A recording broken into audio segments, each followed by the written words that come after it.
Suspense.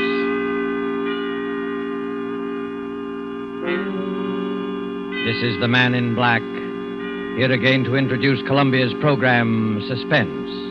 Our starring Hollywood cast of characters reads as follows for tonight.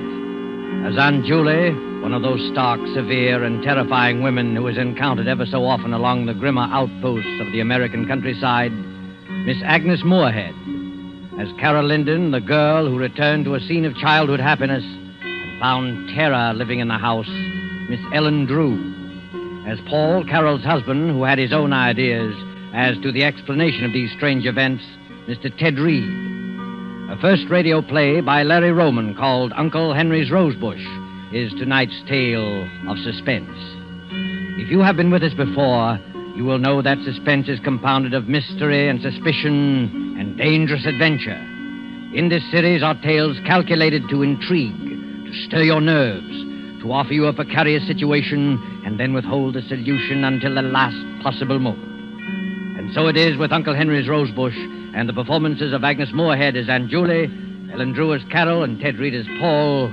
We again hope to keep you in suspense.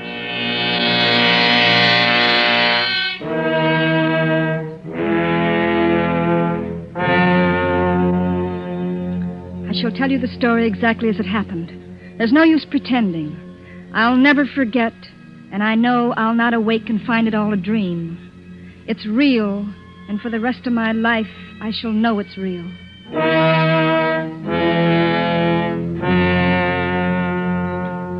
Paul was to have his first vacation since we were married.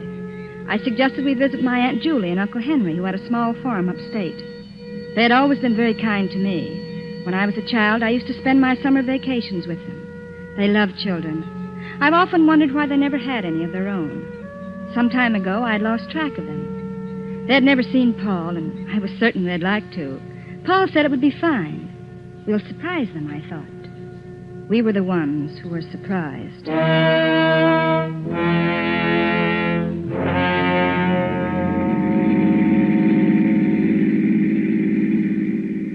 Just a few more miles, Paul. I remember this road. We used to hike along it going to the village. This country air is wonderful. 2 weeks of green grass and wicker chairs. I can't think of anything better. Oh, you'll love Aunt Julie and Uncle Henry. They live alone, quiet and peaceful. It'll be quite a change from the city. Yeah. Now, they must be happy together. Oh, they are, but they're lonely. Smooth lawns and orchards. And flowers. Uncle Henry planted huge rose bushes around the porch. Every night as I crawled in the bed, he used to bring me a rose. They're his favorite flowers. Vacation, here we come. Come on, car, let's go.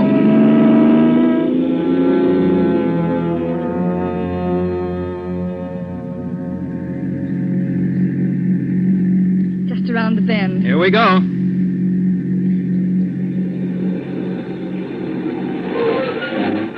There it is. Carol, look. Why, Paul. Are you sure this is the place? Yes, but all the weeds and the broken shutters. Looks as though it's been neglected for months. I don't understand. Yeah, perhaps it's deserted. Oh, but it can't be. It's their home. Oh, come on. Let's go up and see.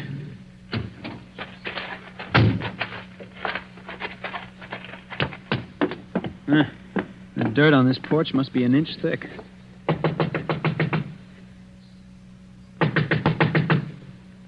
No answer. Nobody here. Look, Paul, over there at the end of the porch. The rosebush. Uncle Henry's rosebush. Why, it's trimmed and neat. It's the only thing that seems to be taken care of. Oh, then somebody must be here. Maybe they can tell us what happened to Aunt Julie and Uncle Henry. Knock again. Someone's coming. Well? We're looking for a Mr. and Mrs. Connors. They used to live... Why, Aunt Julie, I didn't recognize you. But it's me, Aunt Julie. It's Carol. I wasn't expecting you. Oh, Paul's vacation. We thought we'd spend it here. Well, you've been asking for us for years. This is Paul, my husband. Carol's told me so much Why about did you come? What?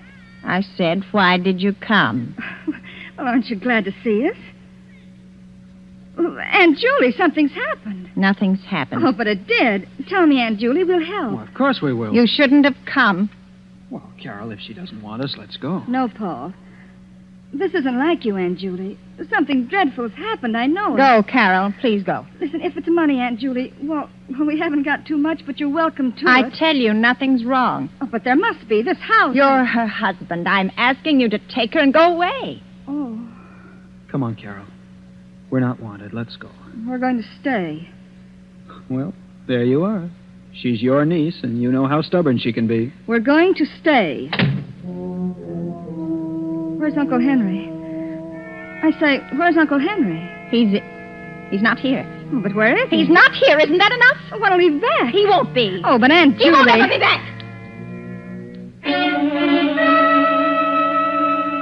I stood there bewildered.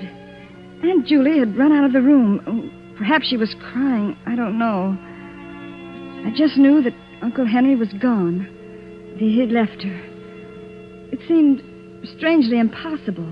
They'd always been so happy. So supremely happy that it seemed that the only thing that could separate them on this earth was death. And now this. I couldn't believe it. Paul and I walked into the living room. It was almost as dusty as the outside. The curtains were dirty, the floor littered with old newspapers. The entire room showed the same signs of neglect as the outside. And when I recalled how neat Aunt Julie had always been with her housework, a feeling of apprehension crawled up my back. Frankly, I was frightfully worried, and I could tell by the look on Paul's face that he was worried, too. I don't like it, Paul. There's something strange here. Yeah. I never saw a house in such a mess. It's not just the house. It's more than that. Something much more. I'm sure of it. Well, really, Carol, it's none of our business, don't you? Well, perhaps not, but you don't know Aunt Julie like I do. She'd never ask for help, no matter how much she needed it. I'm just not trying, Paul. I suppose you're right. They've always been so kind to me. I've got to help them. But how can we, Carol?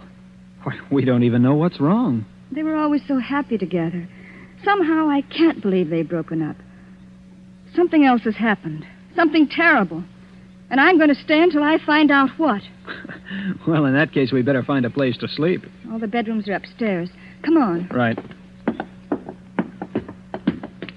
Wow. Look at the dust on the banister. I bet this place hasn't been cleaned in a month. Paul. Huh? Did you see the way she looks? Yeah. Gee, her face seems completely wrinkled with worry. No wonder I didn't recognize her. She seems much older and frightened. Well, do you think she's ill? I don't know. I wish I did. Wow, look at that hall.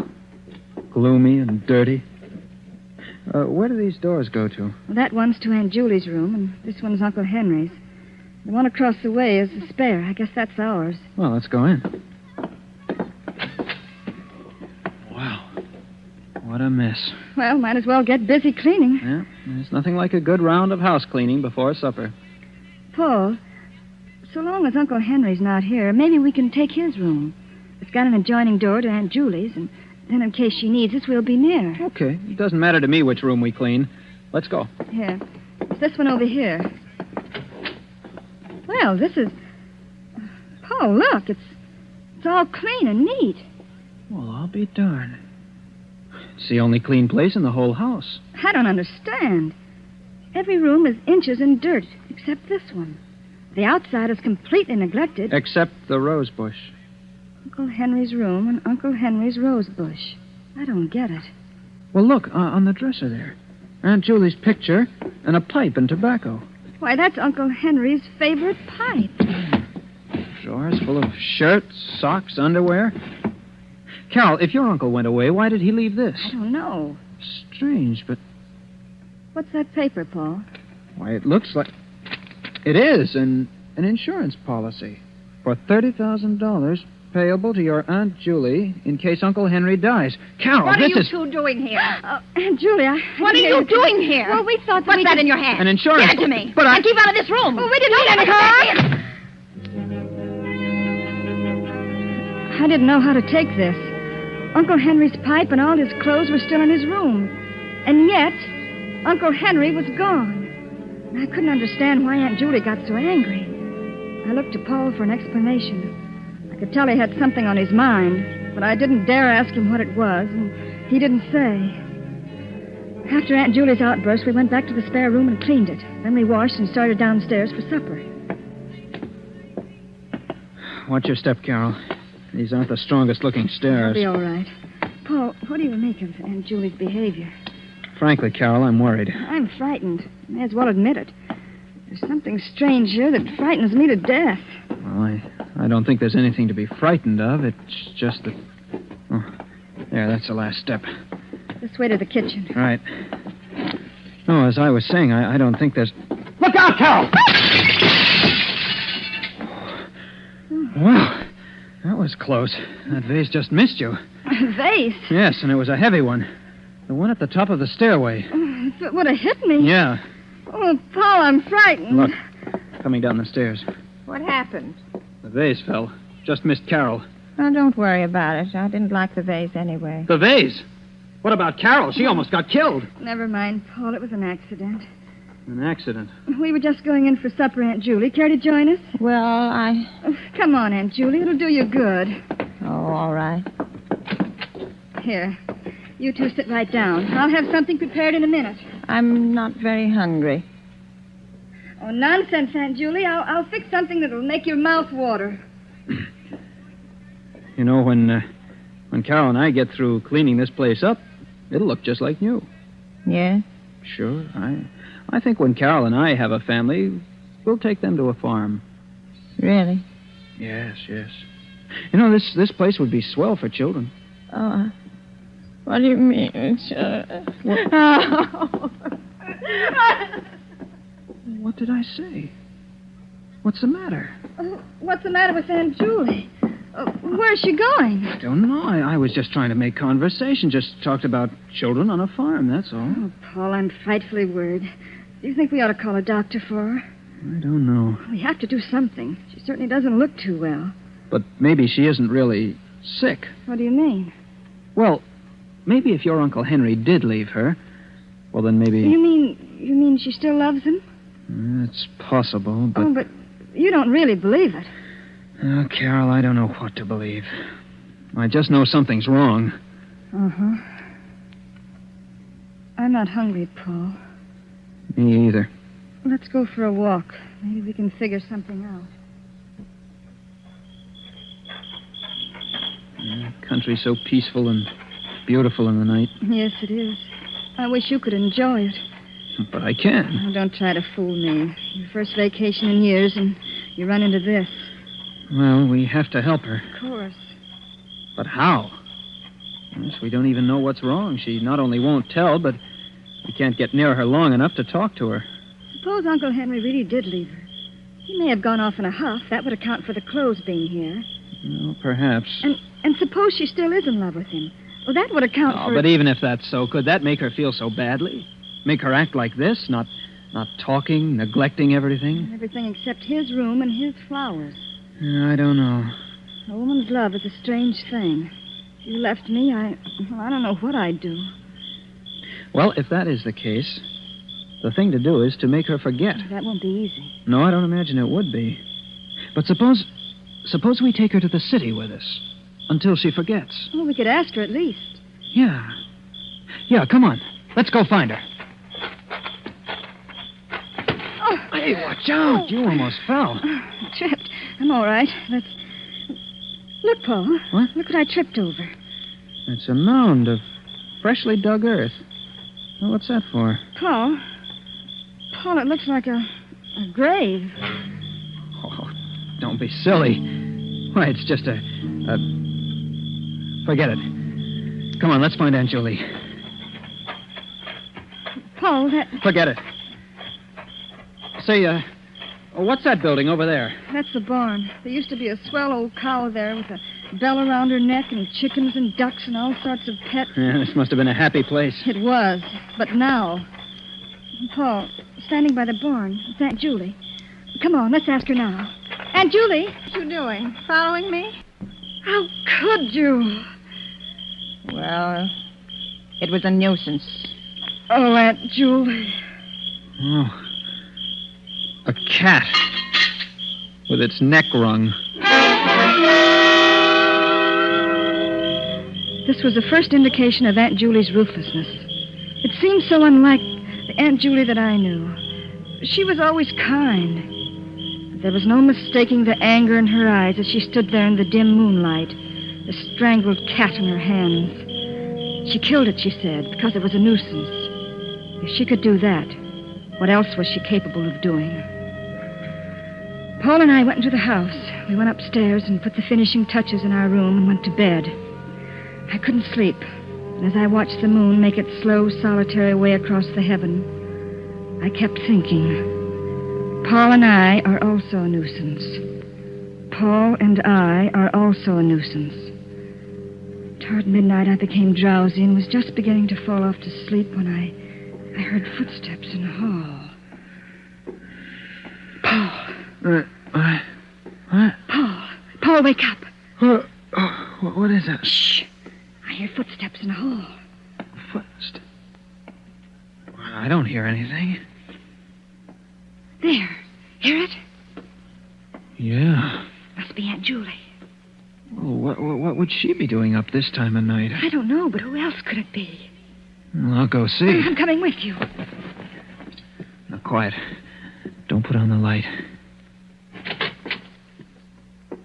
I can't see. Oh, yes. Now I can. It is Aunt Julie. She's walking down the hall. I think she's coming this way. Quiet. Shh. I think she's... What's she got in her hand? Looks like a scissors. Scissors? Yes. What would she be doing with... Carol, she's coming this way. Get back in bed, quick. What? Get in bed. All right, now, quiet.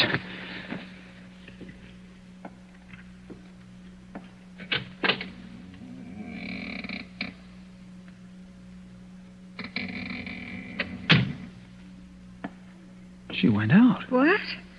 Yeah. She just looked in and left. Do you think she knew we were awake? I don't see how. Let's follow her. All right. Where's my other slipper? Ah, there. All right, come on. She's going downstairs. Come on, and be quiet. I think she's going outside. Let's go. Not so fast. Give her a chance to get out. There, she's out. Come on. Look, Paul. She's cutting a bunch of roses off the bush. She's taking them around to the back of the house. Come on. Here. Now get down behind this bush. Look, Paul. She's going over to that mound and placing the roses on it. Paul. Shh. But, Paul, it looks like a... Quiet, Carol. She's kneeling beside it.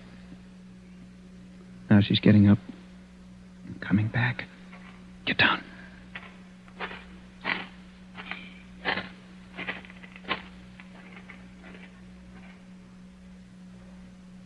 She's gone. Paul, do you know what that is? I got a pretty good idea. Uncle Harry's roses with Uncle Henry's grave. I said it. I said it without thinking. Of course, we had no way of knowing Uncle Henry was dead. We had no way of knowing that was Uncle Henry's grave or that it was a grave at all. But at that moment, stooping behind the bush in the blackness of the country, we felt it, not knowing why. Paul and I went back to our room as quickly and as silently as possible. Needless to say, we didn't sleep anymore. We just kept looking at each other, asking ourselves questions, trying to analyze our feelings. Soon we could see the streaks of dawn coming up over the treetops, and we slept the early morning hours trying to convince each other that our thoughts were ridiculous. Frankly, I don't think we succeeded. Finally, we decided not to mention it, to go on with the cleaning the next day as we'd planned, to make believe nothing had happened until we had proof. That day we spent cleaning, and all day Aunt Julie was nowhere to be seen. Yet I had a strange feeling that someone was watching our every move. Toward evening, Paul and I sat down for a bite to eat. More coffee? Oh, thanks. I wonder where Aunt Julie is. I don't know, Carol. That's a strange aunt you've got. Yes. Oh, look. The window. What is it? Oh, I saw someone looking in. What? There's no one there now. But I'm sure I saw... Probably just a shadow. Yes, probably just a shadow. You're on edge, Carol. I'll be all right. Finish your coffee. I'll start cleaning the bathroom. We'll both work on the kitchen. And I'll take care of the downstairs. All right. Paul, you look worried. You know, this whole crazy business. Let's not talk about But putting roses on a... I'm sorry, Carol. It's you I'm really worried about. If something should happen to you, I'll never forgive myself. Nothing will happen. I'll finish your coffee. I'll start cleaning the bathroom. Okay, Carol. I won't be long. Mm-hmm. Well, it isn't too bad. There's the sink. Some hot water. There, that's it. A wash rag around the sink bowl.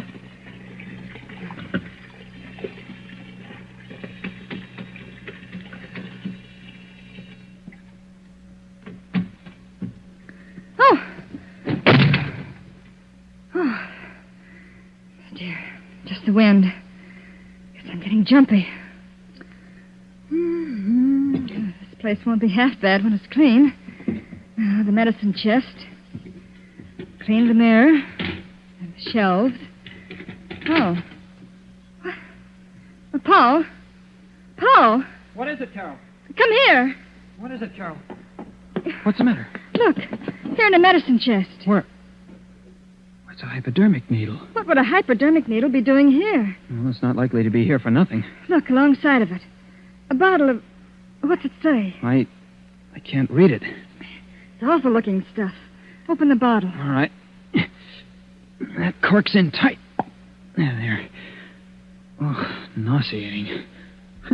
Stuff like that would kill a person. Paul, it's not a joke. I'm sorry, Carol. Do you really think Aunt Julie... I don't know. Oh, it can't be, Paul. It can't be. Maybe not, but we better find out. And quickly, Carol. There's one more thing to do. I'm going to see if that's really Uncle Henry's grave. I'm going to dig it up. Oh, Paul, you can't. Don't you see? I have to.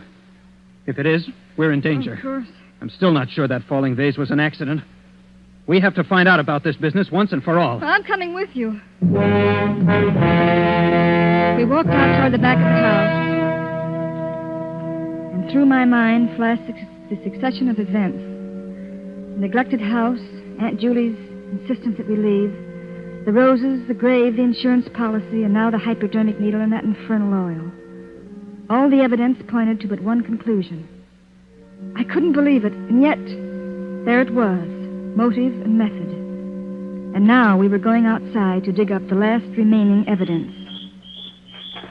Well, this is it, Carol. Sure you want to watch? I won't stay in this house alone.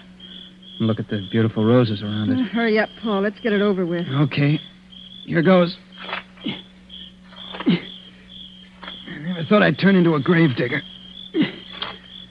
This dirt isn't packed tight. Easy to dig. It's getting dark. Yeah. Oh, I think I'll run in and get a lantern. I'll be right back, Carol. All right. Every one of those lengthening shadows looked like a ghost. It gets dark quickly in the country. I was afraid, but I knew Paul would be back in a minute. I picked up the shovel and began to dig. Oh, there. That's better. I'm not so nervous. I'm working. Is that you behind me, Paul?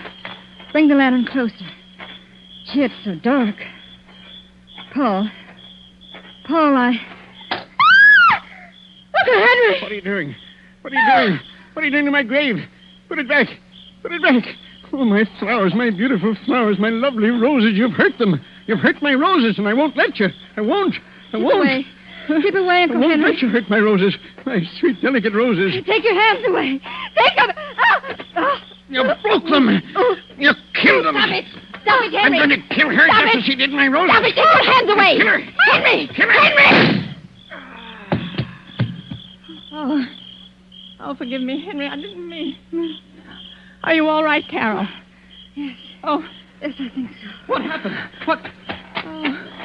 Uncle Henry? Aunt Julie saved my life, Paul. But we thought she... Oh, can you ever forgive us, Aunt Julie? you didn't know. Then You he didn't wasn't know. dead at all? No. No, he wasn't. Oh, I don't understand. He was living in his room all the time, Carol. I was taking care of him.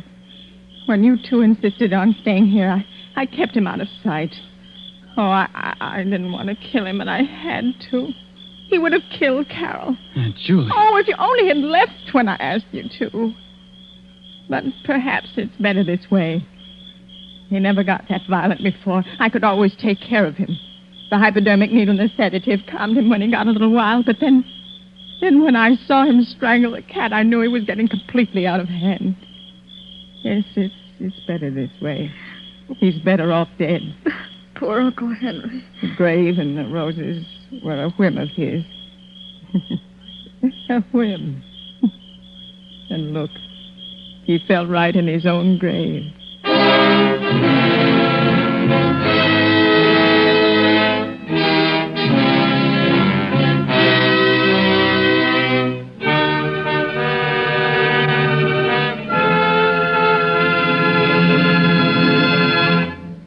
And so closes the story, Uncle Henry's Rosebush, starring Agnes Moorehead, Ellen Drew, and Ted Reed. Tonight's tale of Suspense. This is your narrator, the Man in Black, who conveys to you Columbia's invitation to spend this half hour in suspense with us again next week, same time, when we will present another flowery bouquet of suspicion and terror and a homicidal maniac at large. Only this time, the roses will be white. The story will be The White Rose Murders by Cornell Woolrich. The tale of a killer who trademarked his crimes by leaving a white rose on the victim. Our star will be Maureen O'Hara. The producer of these broadcasts is William Spear, with Ted Bliss, the director, Bernard Herrmann and Lucien Mahowick, conductor and composer, and Larry Roman, the author, collaborated on tonight's Suspense.